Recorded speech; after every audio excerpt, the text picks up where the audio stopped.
Hello everyone and welcome back after admittedly a very long hiatus to Encyclopaedia Bellatoria. That's from the Latin bellator or warrior. This series is about Eorzean heroes and villains, contemporary and historical, primals and monsters of legend, as well as the martial traditions of the realm. We will make a thorough account for these figures, their roles and impact in Eorzea, their context throughout the Final Fantasy franchise, as well as their real-world literary, mythological, or historical inspiration and background. At the climax of Final Fantasy XIV's patch 3.0 Heaven's Ward, astute players noticed at the top of Azys Lla a trio of statues with a striking resemblance to the warring triad from Final Fantasy VI, three gods that had sealed themselves away to prevent the otherwise inexorable and unending chaos and destruction of their conflict.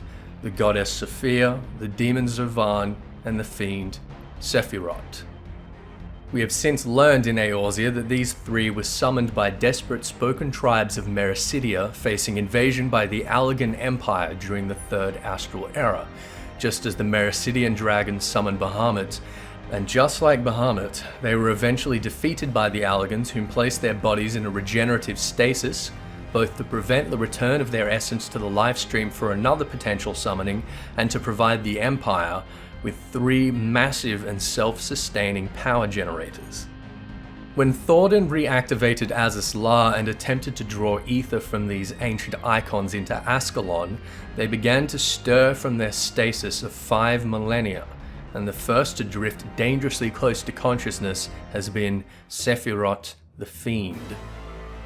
The culture of the tribe which worshipped him has long drifted out of the memories of Eorzea, yet between the trophies of Allag, the notes of the enigmatic Unukalhai, and the reserved comments of Square Enix lore and localization dev Koji Fox, there are certain things we can say for certain about Sephirot's history within Final Fantasy XIV. Firstly, he was worshipped by a race of tree-like beings that considered themselves to be his remnants. According to Unukalhai, the core of this myth is that Sephirot was the world's first colossal and sacred tree. By the term remnants, we might guess that his people believed themselves to have descended directly from the seeds of this tree, and that they worshipped him as their divine ancestor. As a summoned icon, he has the power to manipulate ether to encourage rapid growth, in plants, in creatures, and most notably in himself, a power which the Allagans would incorporate into their chimerical experiments. The cathedral in Azys Lla is dedicated to him and was lifted from Mericidia by the Allagans in order to study it closely and preserve it for their floating museum and monument of trophies and curiosities. The symbols adorning this structure are, however, identical to those we identify with Azema, and have been used in her worship in Eorzea for at least 1500 years. Koji Fox explains that the worshippers of Sephirot believed that he drew his divine powers from the light of the sun, and thus was this iconography incorporated into their worship. Once Allag had conquered Mericidia, the architecture of these primitive peoples became fashionable among citizens of Allag in the same way that, say, the Hellenic style appeared to ancient Romans, and so they emulated it in structures throughout Eorzea, and those of these structures which survived the subsequent Umbral eras impressed this strange sun symbol upon superstitious peoples, particularly the Beladians, as some kind of magical ward, so they transplanted this ancient symbol into the worship of their own sun deity, Azema. Now, the background and character of Sephirot, like many aspects of Final Fantasy XIV, is informed to some extent by its real-world inspirations. The idea of worshipping a colossal tree should immediately bring the Nordic Yggdrasil to mind.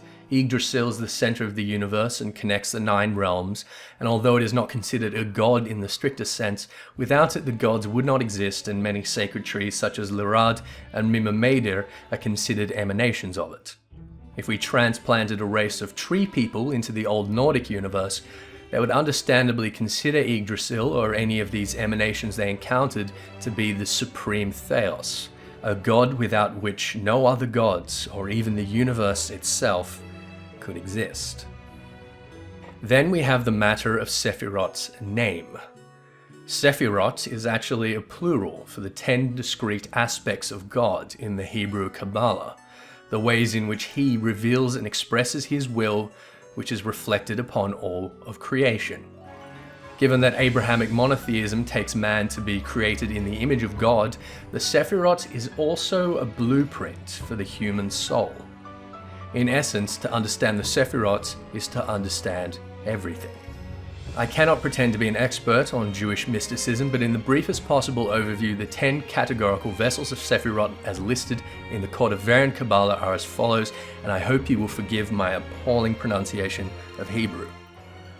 The first and most complicated is Keter or Da'at, two emanations from the same category, respectively unconscious and conscious.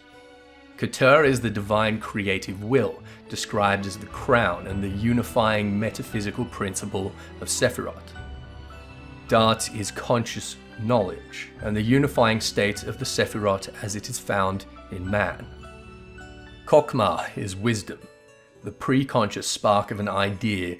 Binah is understanding, the vessel into which Kokmah pours and subsequently produces emotion and reason, both which inspire repentance. From Kokmah, the Sephirot pours through the various conscious emotions. Chesed is kindness and grace. Gevura is severity, self-control, and awe of God. Tiferet is beauty produced by perfect symmetry of the love and fear of God in Chesed and Gevura. Netzah is the long-suffering endurance and eventual eternal victory so central to the Jewish identity. Hod is the acceptance and submission to obstacles as the will of God. It might be described as an optimistic fatalism. Yesod is the foundation of the world. It is the mode of transmission from the higher Sephirot into reality. And finally, Malkut is that which receives from Yesod. It is the kingdom, the physical plane. Although Malkut is the lowest Sephirah, it is a reflection of Keter, the divine will, and contains within it all of the potential of the highest. But Ethys, what does any of this have to do with the giant tree man?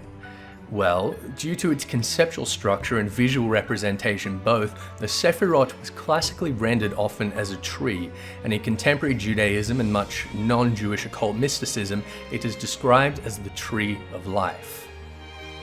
Sephirot, then, is a tree in which every aspect of the universe is conceived as aspects of a single divine will.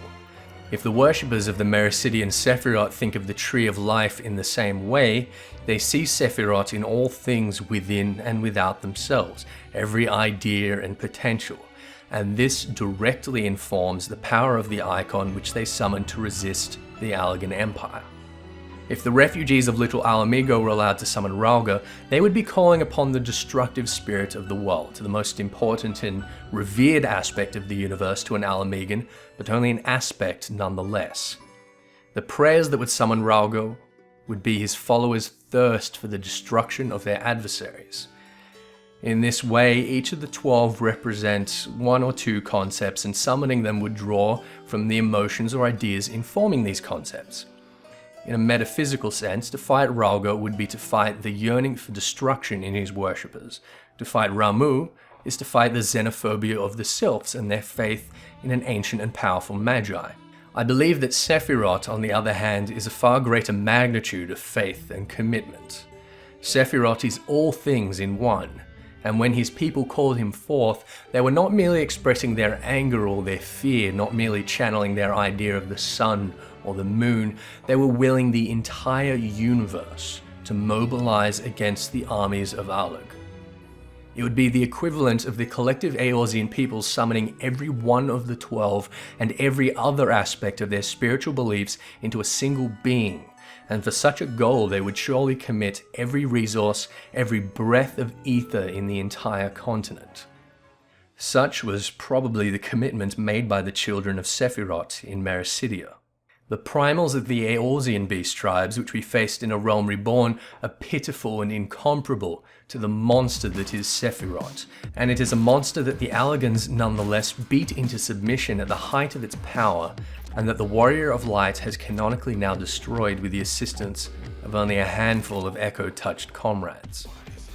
I, for one, have an incredibly hard time imagining how either Zavan or Sophia could hope to top that, but I look forward to seeing them try. Until then, thank you for watching this entry into the Encyclopaedia Bellatoria. I hope you like it. Feel free to check out the earlier installments, maybe peruse the rest of my channel for Final Fantasy XIV story and lore content, some other things. Maybe hit that sub button. Share this video with your friends, leave any thoughts or questions below you'd like to discuss. Anyway, I am Ethys, and thanks again.